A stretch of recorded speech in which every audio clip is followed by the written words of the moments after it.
Syederalun, rombongan jamaah haji Indonesia secara bertahap mulai diberangkatkan dari Madinah ke Mekah Al-Mukarramah pada Senin 20 Mei 2024.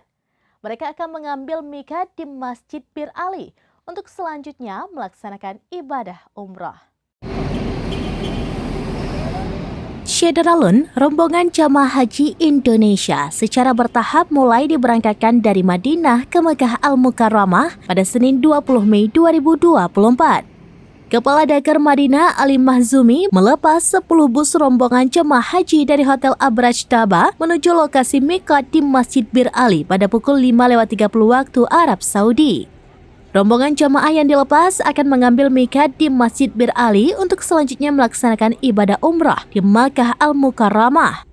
Wartawan Serambi Indonesia, Khalidin Umar Barat, selaku petugas Media Center Haji atau MCH 2024 dari Arab Saudi melaporkan, dari 10 bus yang dilepas terdiri dari 392 jemaah haji dan petugas kloter JKG 1.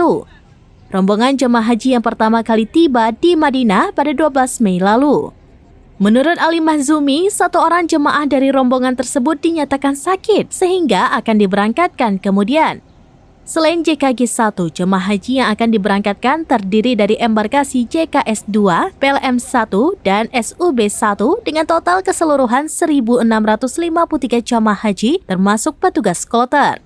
Hingga saat ini, PPIH Arab Saudi Madinah masih terus menerima kedatangan jemaah haji gelombang pertama yang diperkirakan berjumlah 90.000 jemaah.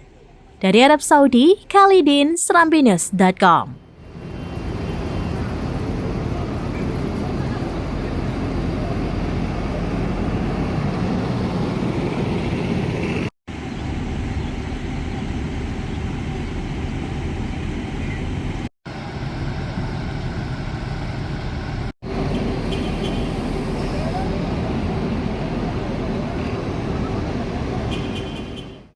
Demikian informasi terkini Syederalun. Saksikan terus beragam informasi lainnya. Coba like dan share seluruh akun serambinews.com. Download Tribun X sekarang.